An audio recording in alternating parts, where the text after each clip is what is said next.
Welcome to the Pink Lady Posse podcast, where women over 50 take a fresh look at living, toss out tired stereotypes, and say a big heck yes to what's next.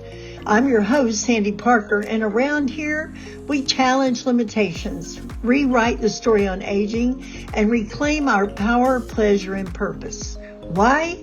Our next years are not about a decline. They are our big reveal. Let's go.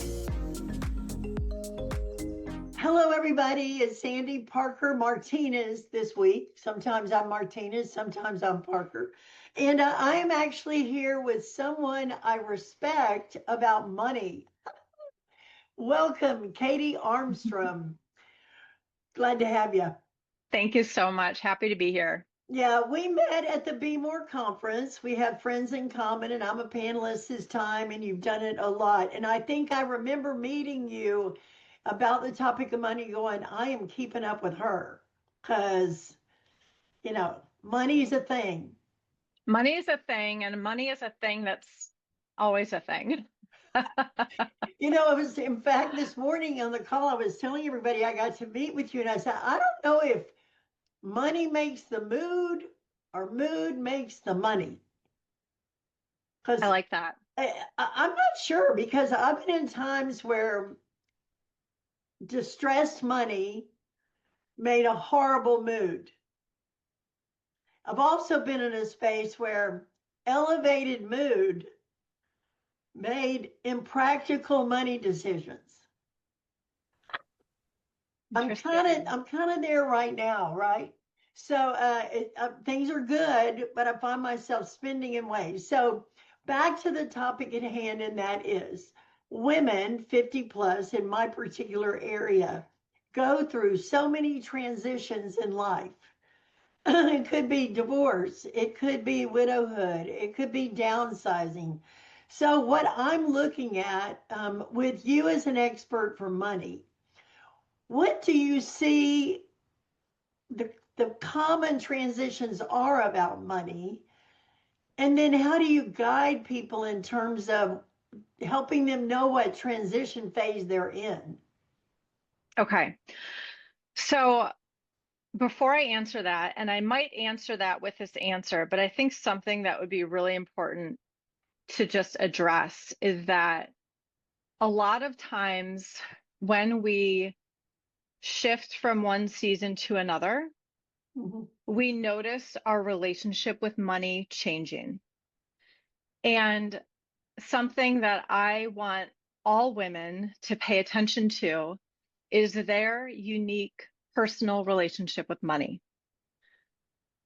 As children, as adolescents, as young women, there are so many examples of relationships with money that we witness, we absorb, we are exposed to, whether it's parents, partners, friends, mentors.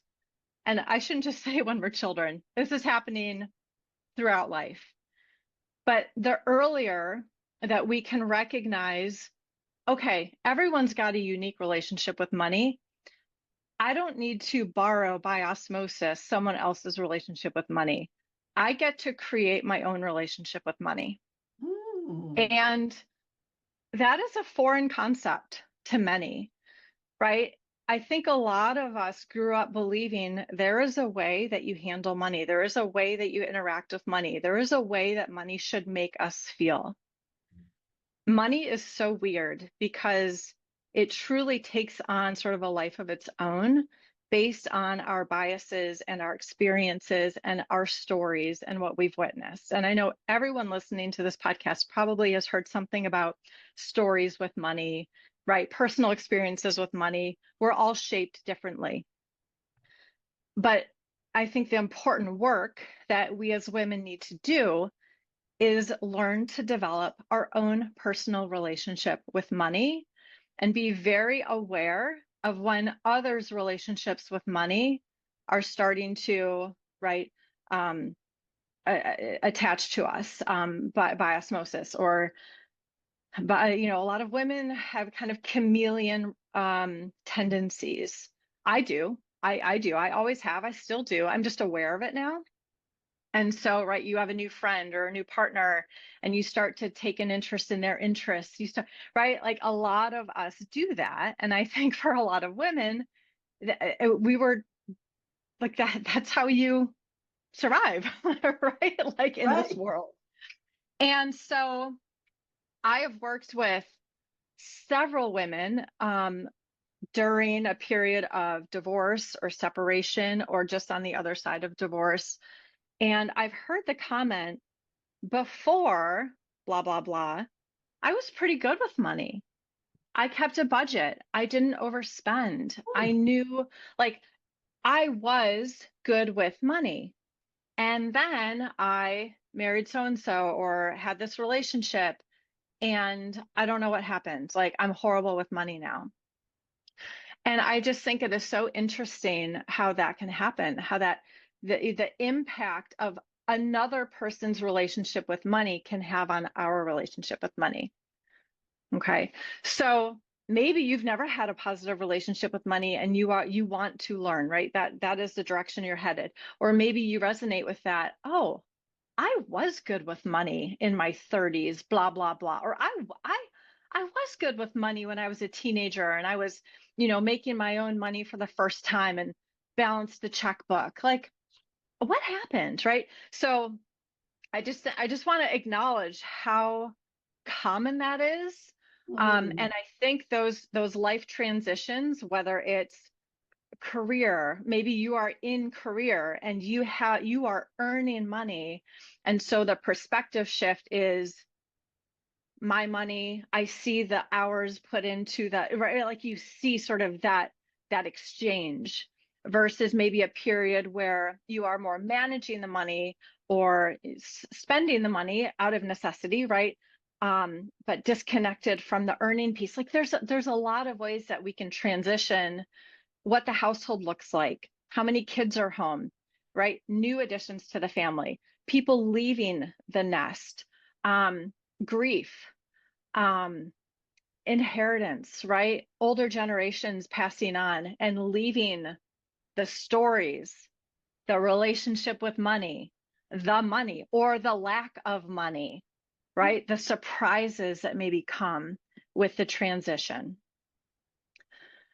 A lot gets exposed when there's a transition of money, I of, love that. I want to just pipe in here for a minute and yeah, tell you because what the parallel is that I see with the Pink Lady Posse and the work we're doing is that your life is yours to create any 100%. way you want to. And I use this analogy of let's say I inherit a Victorian house, but I'm not a Victorian personality.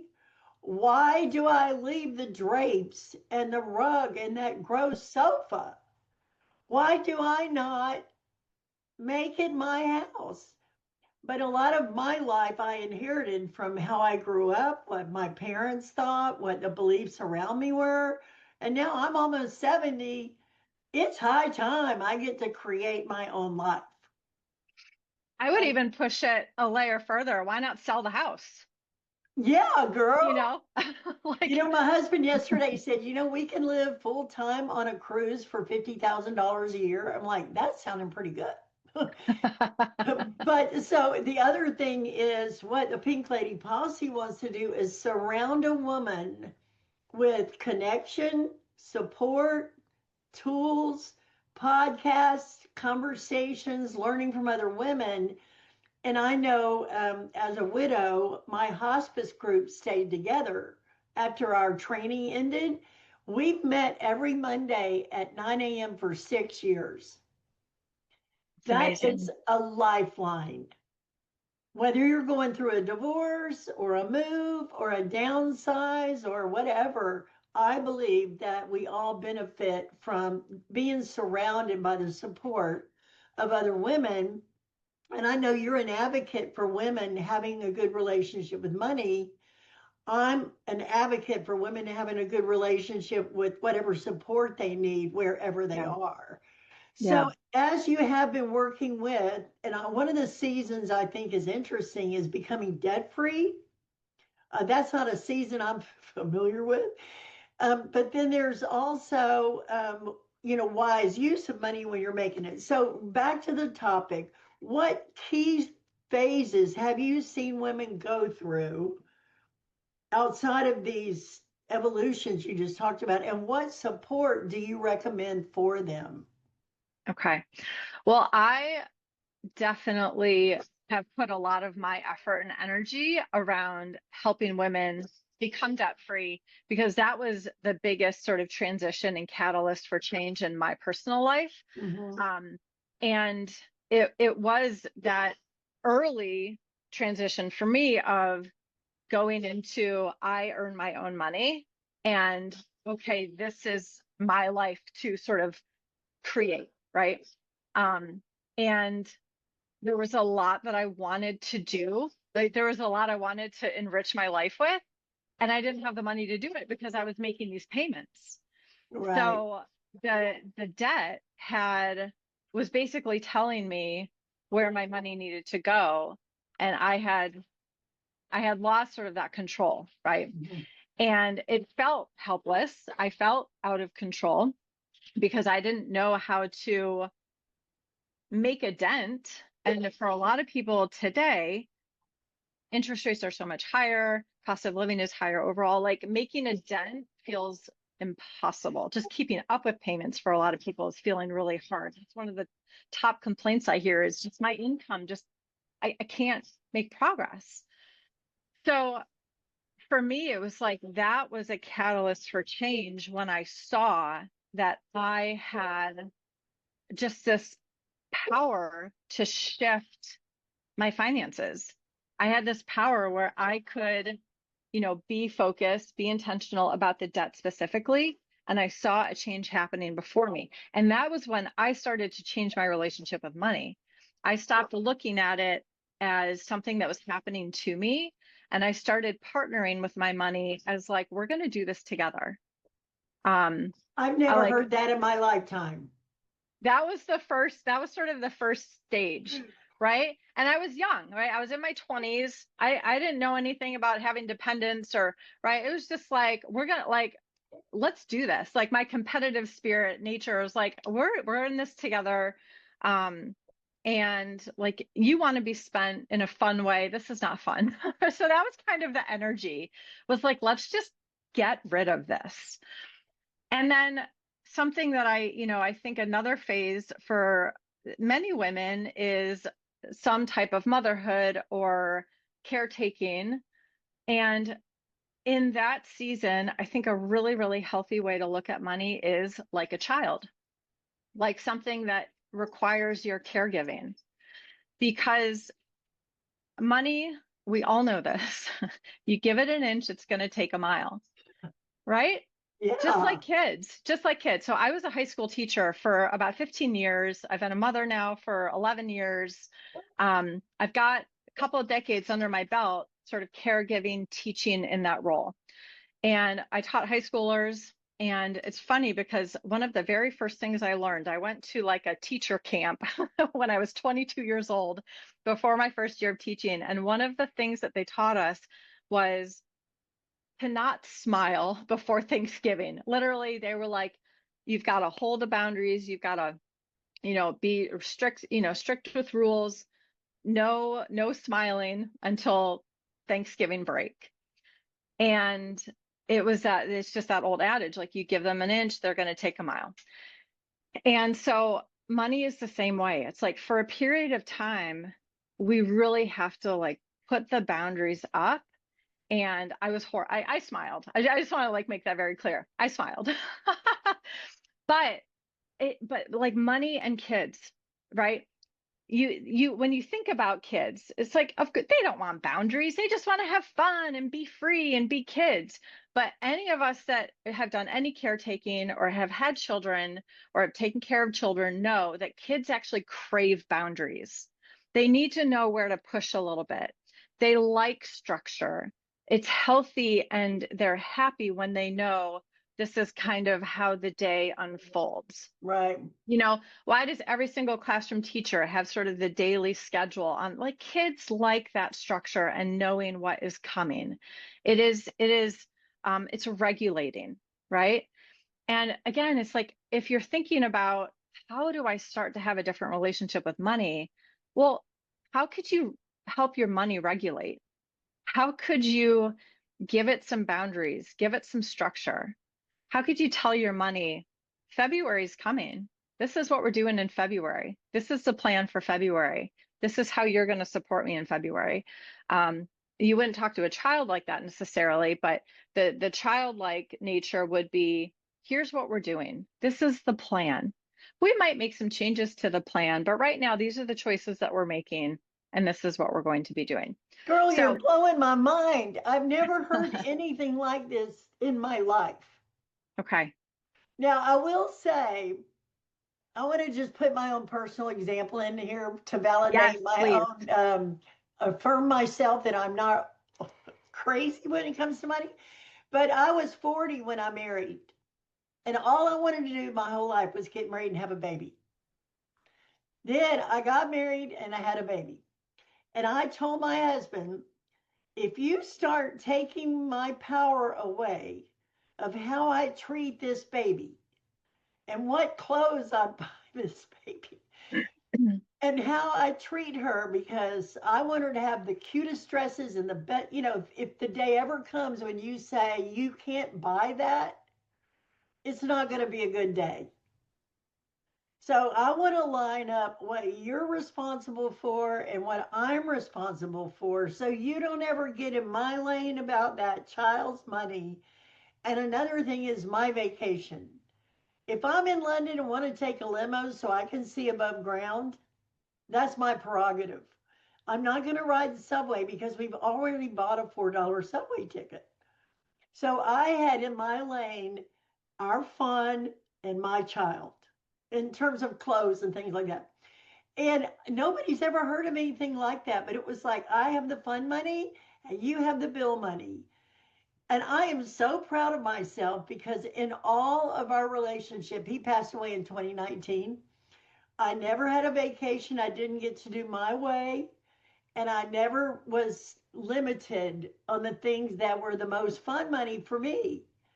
Yeah. But that's the only relationship with money where we had a deal. I Everything love else that.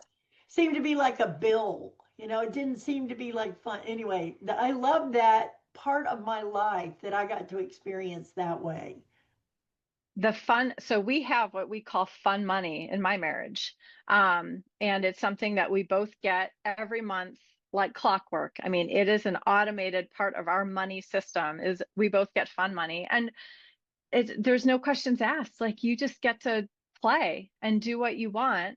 And, that's where he gets to do his thing and tell me about it. And I get to come home with shopping bags and tell him about it. And there's none of that.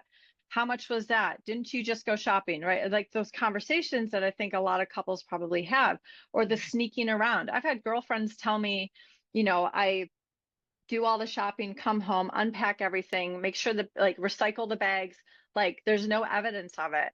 And that's not a way to be in a marriage, and that's not a way to enjoy spending your money if it No. requires that kind of extra work. So I love that you brought up fun money. That's definitely a whole nother topic, but having having that kind of open communication with anyone that you're partnering with or in a household with, like, here's our rules about money, and making sure that the fun stuff is part of it just makes the rest of it easier.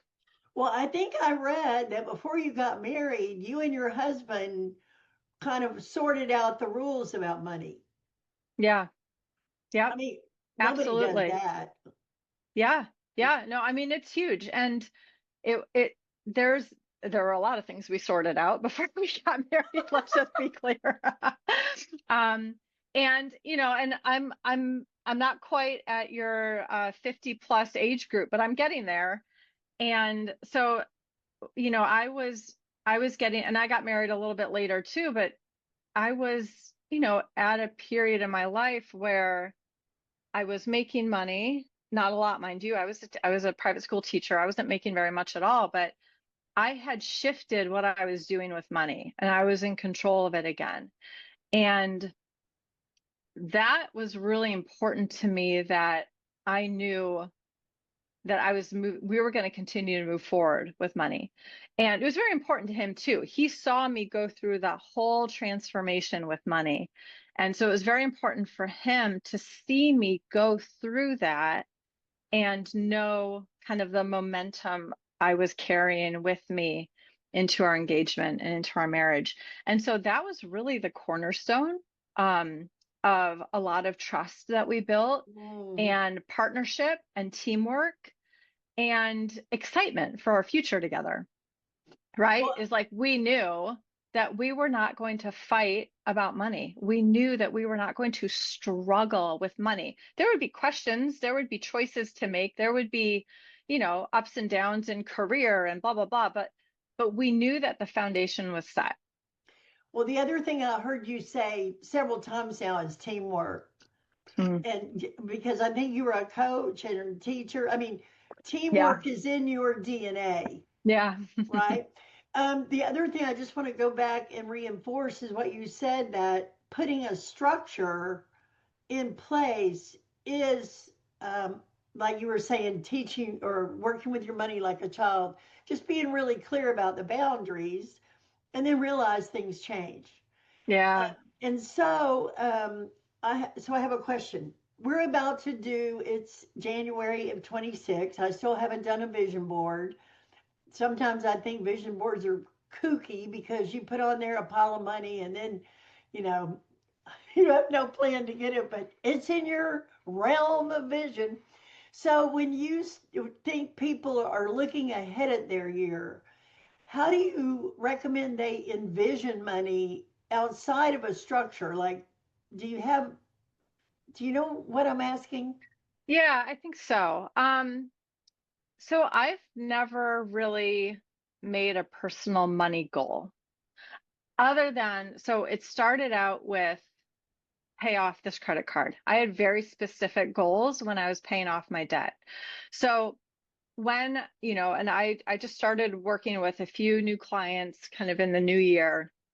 And for a lot of them, it is, we have this goal, we have this goal, we have this goal.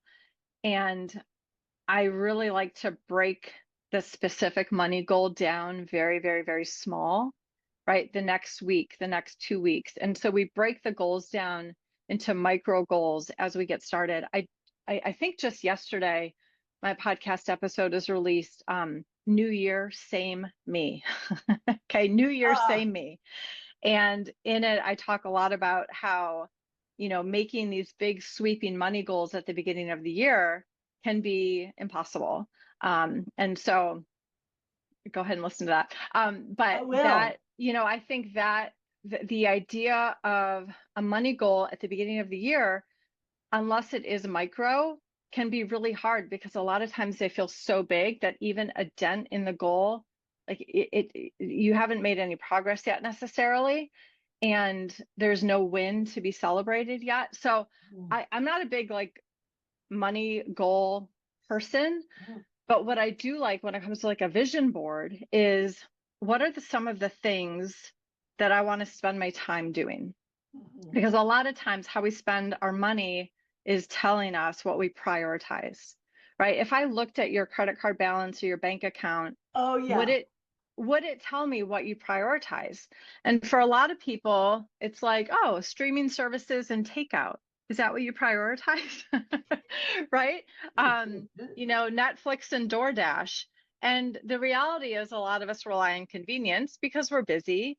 But would I see your hobbies? Would I see date nights with your husband? Would I see experiences with your kid? Like what are the priorities that you want to make sure your bank account is reflecting this year? And that's the route I would go when it comes to goal setting.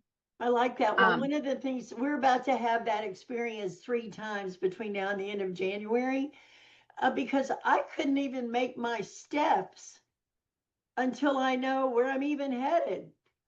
but we're going to break it down into three sections. Who do I want to be? What do I want to have? And what do I want to do? Yeah. Like, I'll give you another example in my life, which I never know why I even started talking about money because this is, anyway, when my husband passed away, I had a tax issue because I thought our taxes had been paid and they Hmm. were had not been. When I discovered that, I felt like an outlaw. Like I Mm, thought, are they going to show up and arrest me? Like I became so small about it that I just sort of went into a cave and hid out.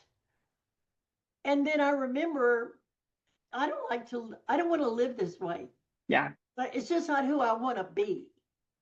So I was in a class at the time and they said, if you had all the money you wanted, and it was about money, ironically, if you had all the money you wanted, how would you be different? And I remember thinking, I wouldn't be afraid. I would just be responsible. Yeah. And it was like, what shifted in me? I thought, well, I could just be responsible. So I actually called on my support group and confessed it. I said, okay, I've been hiding out and I want to be responsible. So I'm just saying to you and you and you and you, just ask me in a month, how's it going? Set up a little accountability circle, right? Yeah. And one of them said, I know the guy. Call this guy. And I called a guy and I said, listen, I've been fear and shame for years. And he goes, well, how about you give me the fear and shame and let's just get it done. And I remember in my heart just going, whoa, Yeah. that feeling of who I want to be. So this year, who do I want to be with my money? I get to control that, right? And if I need guidance, or if I need the guy, or if I need the woman, which Yeah. is why I have women on my podcast because I like dealing with women, then there are resources to set aside any program that you want that you decide for your life.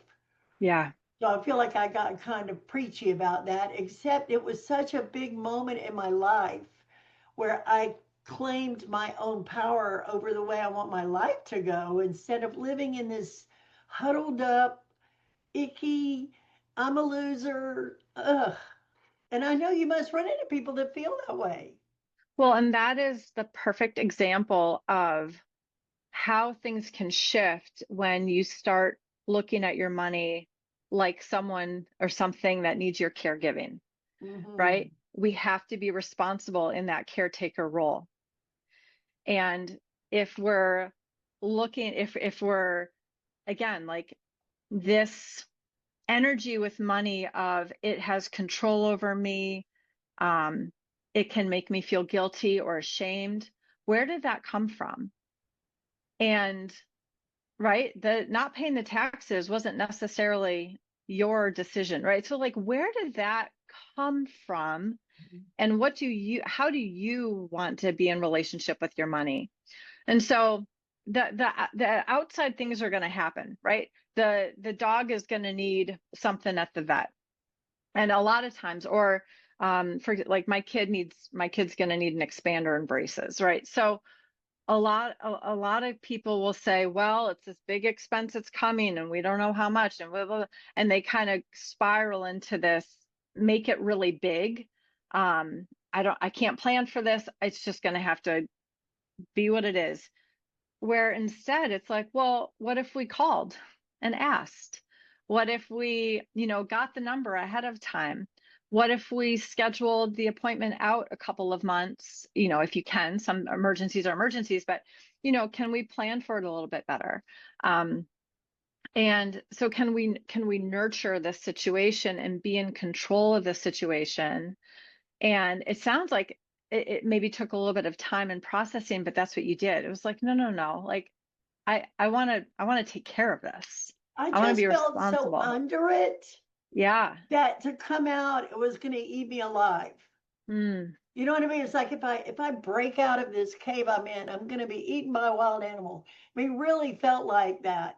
And it was the Yeah. guy was like, he was an old fart, you know. He was like, "Give me the deal, we'll get it done." And I was like, that just felt so mm, confidence balancing. Yeah. Like you feel that way to me, right? Like, let's look at it, let's take it, let's do this. I mean, I didn't have that on my own. Well, and we know that our brain will revert to protect us.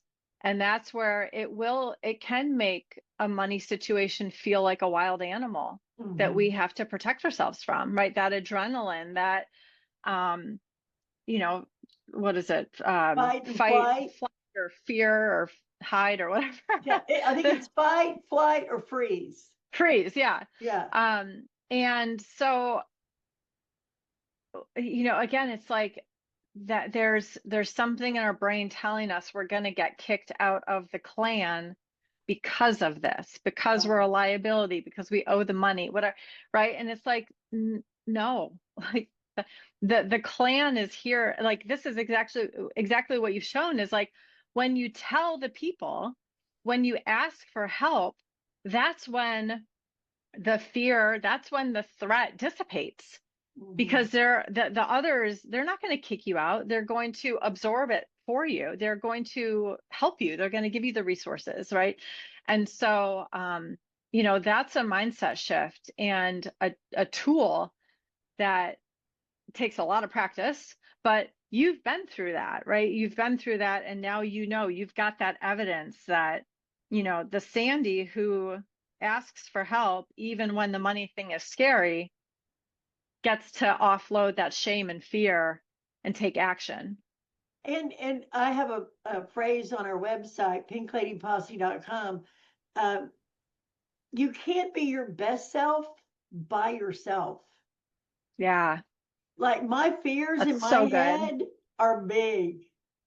And when I'm in conversation with you, they somehow become balanced because they're not growing in my head, right? Yeah. So that's the advertisement for Pink Lady Posse is we want you to have that support. Us somewhere else, I don't care, but every woman needs a posse. Every woman needs support. And then the other thing is experts are experts for a reason, Mm. right? I mean, you know what you're talking about. So I can do anything, but I can't do everything. Yeah. I can't be an expert in everything, so why not reach out for help? So I want to just say here that if people are wanting help, in the show notes is information for how to get a hold of Katie. I found her already refreshing, and we haven't even started working together, which is amazing. And then also, Think Pink is our inner circle. If you want an inner circle of support, it's a shocking $47 a month to be surrounded by two people you already mentioned that you know and love, and some amazing women. And then a vision board exercise is coming up. If you want to actually look and say, what was to emerge in me in my life, including money.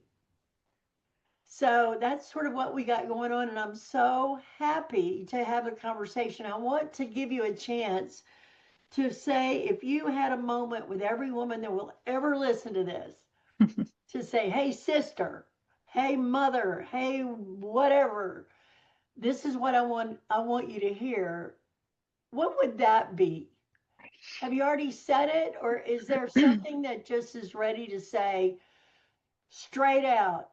Here's the deal. I think something that's really important for a lot of women to hear is that most of us feel like we missed a money lesson somewhere. And it doesn't look that way, right? When you look around and you see all the people, the feeling is, I missed something. I missed the money lesson, and everyone else has everything figured out.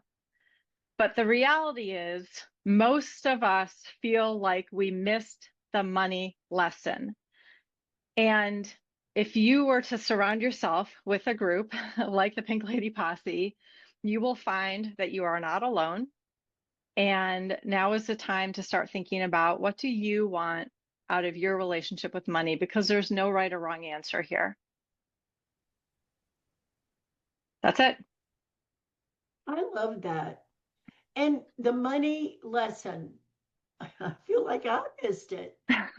Well, that's what I teach. That's what I do. I know. That is my work. So, yep, I've got small, medium, and large programs. My podcast is free, so there's a lot of ways to connect with me in the show notes. Okay. But the money lesson, whatever that is for you, that's what we find and kind of uncover together. I love that. Well, thank you so much, Katie, for being our expert today. You're so And welcome. I'm so excited to share you with the world because I don't run into many money teachers. And unfortunately, the money teachers, not unfortunately, but some of the money teachers I run into say, write this down 40 times a day and good things are going to happen. And you know what? I've been writing them down and they're not quite, you know.